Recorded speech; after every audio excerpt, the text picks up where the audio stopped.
ma'lum bo'lyapti, hakam Buxoro foydasiga qaror chiqardi, lekin oldirib qo'yish ham mumkin edi.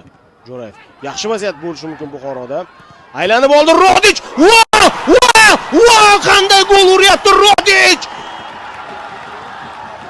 Vladimir Rodich boyiga urma gollaridan birini ko'rdik, shubhasiz.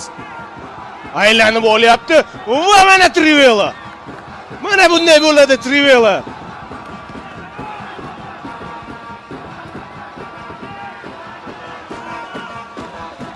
Kirill Tadorov. Ha, bu yerda qadrli do'stlar, Paxtakor vakillari bo'sh qoldirishdi. Birinchidan Tadorovni Sherzod Nasrullayev kechikdi uning oldiga qarshi chiqishga. Bamayli xotir to'pni Tadorov Rodichga tashlab beryapti va Rodich ham bemalol bu zamonaviy futbolda mumkin bo'lmagan holat, bir futbolchi qabul qilib, bemalol aylanib olib